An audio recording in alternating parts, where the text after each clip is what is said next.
আসসালামু আলাইকুম। নুসরাত জাহান বৃষ্টি আমি। আমার হয়তো আগের ভিডিওটা দেখেছেন স্টাডি ইন অ্যাব্রড মাস্টার্সের ক্ষেত্রে, যেখানে কিছু কথা ডিটেলসে বলছি। আজকে আন্ডার গ্র্যাজুয়েট ব্যাচেলর বা অনার্সের ক্ষেত্রে কিছু কথা বলি, চলেন এটা নিয়ে। সো জানিনি তো এসএসসি এইচএসসি পাস করা লাগবে, এমন না যে টপ লেভেলের ইউকেতে পড়তে হলে আপনার দুটাতেই এ প্লাস বা গোল্ডেন এ প্লাস থাকা লাগবে, এরকম না। এখানে এদের ক্ষেত্রে এদের ইউনিভার্সিটি এরকম জাজ করে না যে আপনার খুবই বাংলাদেশে যেমন টপ লেভেল না হলে ভর্তি হওয়া যাবে না, টপ লেভেলে টপ রেজাল্ট না হলে, এক্ষেত্রে এরকম কিছু না। সো এটা নিয়ে খুব একটা হয় না।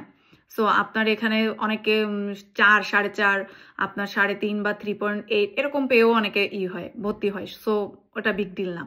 সো আন্ডার গ্র্যাজুয়েটের ক্ষেত্রে অনেক হিউজ সাবজেক্ট, আমি কয়েকদিন ধরে ঘাটাঘাটি করলাম, মানে এক একটা ইউনিভার্সিটির কম হলেও 100টার উপর সাবজেক্ট আছে, যদি হিসাব করি 100-150-র উপর সাবজেক্ট এরকম প্রত্যেকটা ইউনিভার্সিটি। যদি বলেন আমার ইউনিভার্সিটি, হ্যাঁ, তারপরে University of Birmingham, University of Derby, Manchester, লন্ডনের South Bank University, Hertfordshire University, সবগুলাতে। সো আর এদের ক্ষেত্রে যদি বলি, সবার আগেই টাকার হিসাব, tuition fee. So honours full time part time করা যায়। কিছু কিছু সাবজেক্ট 4 ইয়ার্স, 4 বছরের, এটাকে আপনি ফুল টাইমেও ভাগ করতে পারবেন, পার্ট টাইমেও ভাগ করতে পারবেন। আবার ম্যাক্সিমাম সাবজেক্টগুলো ইউকের ক্ষেত্রে 3 বছরের, যেটা ফুল টাইম 3 বছর, যদি পার্ট টাইম করেন, মানে পার্ট টাইম আপনার স্টাডিটা কমপ্লিট করেন, তাহলে 6 বছর যাবে। এক্ষেত্রে টিউশন ফি প্রতি বছর আপনার যদি ফুল টাইমের ক্ষেত্রে হন, তাহলে হচ্ছে, যদি বলি আমার ইউনিভার্সিটি 14,500, 14,450 পাউন্ড পার ইয়ার। তাহলে 3 বছরে যদি আমি গুণ করি, তাহলে কত যাবে? 14,450 গুণ ফ্রি, এখানে আসে আপনার 43,350। 43,350কে যদি আমি এভারেজে 160 দিয়ে গুণ দিই, তাহলে আসে আপনার কত, মানে হিউজ টাকা, মানে হিউজ অ্যামাউন্টের। একক, দশক, শতক, হাজার, অযুত, লক্ষ, নিযুত, ওকে, 69 লাখের মতো আসে। যাই হোক, ওর কাছাকাছি হবে, হয়তো 69 লাখের মতো আসবে। সো এটা আপনাকে 3 বছর দিতে হবে।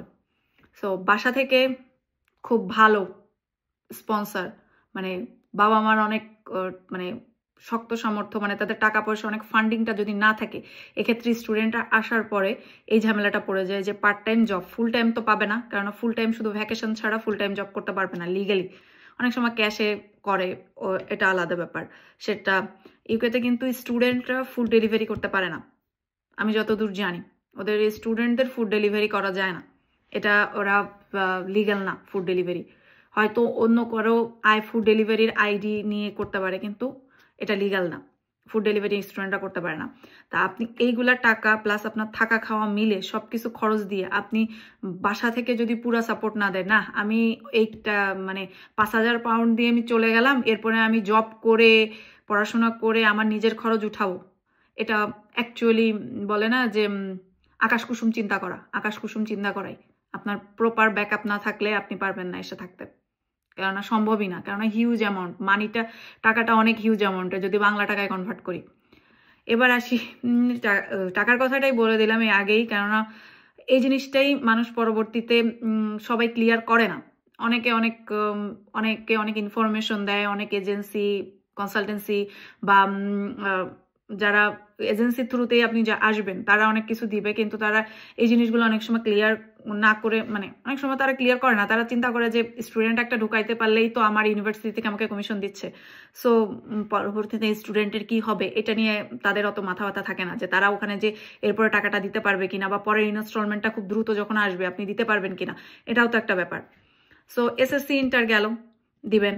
সো ব্যাচেলারের ক্ষেত্রে তো ইউজুয়ালি এই টাইমে কেউ আসলে বিয়ে অবিবাহিতই থাকে, আনএক্সপেক্টেড যদি 2-1 থাকে, সবাই মোরলেস অবিবাহিত। সো বাবা মা ফান্ডিং করবে, এফিডেভিট বাবা মার লাগবে, স্টুডেন্ট ফাইল ওপেন করা লাগবে, সেম কাস্ট ইন্টারভিউ দেওয়া লাগবে, আনকন্ডিশনাল অফার লেটার দিবে, দেন কন্ডিশনাল অফার লেটার দিবে, দেন কাস্ট ইন্টারভিউ দিবে।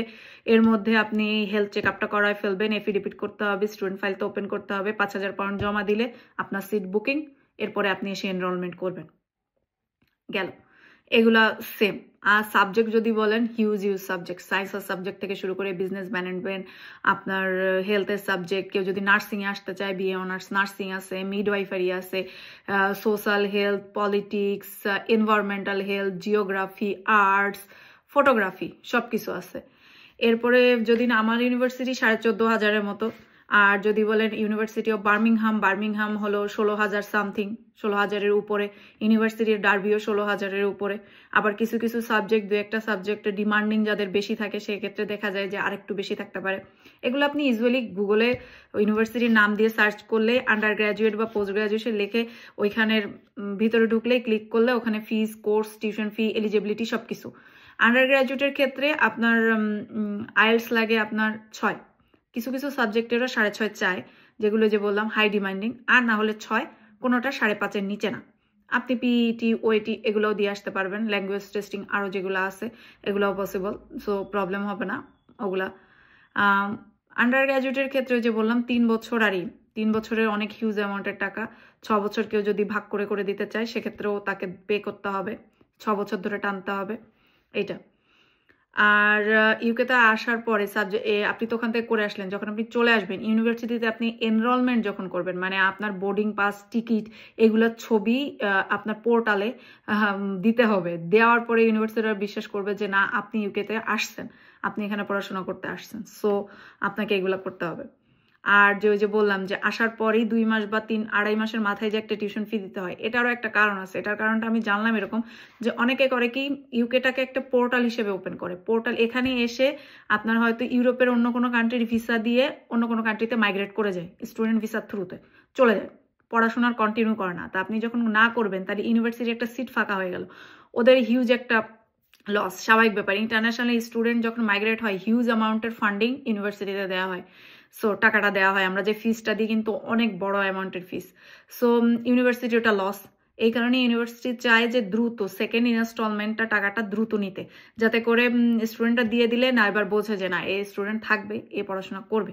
সো এটাই আন্ডার গ্র্যাজুয়েটের ক্ষেত্রে এইটুকুই। আরও হয়তো বা টুকটাক কিছু আছে, আমি তো আন্ডার গ্র্যাজুয়েটের ওইভাবে যতটুকু ঘাটাঘাটি বা যতটুকু জানলাম এই পর্যন্তই। কিছু কোশ্চেন থাকলে আমাকে বলবেন, দেখবো আমি ট্রাই করে অ্যান্সার দিতে পারবো। ওকে, আল্লাহ হাফেজ।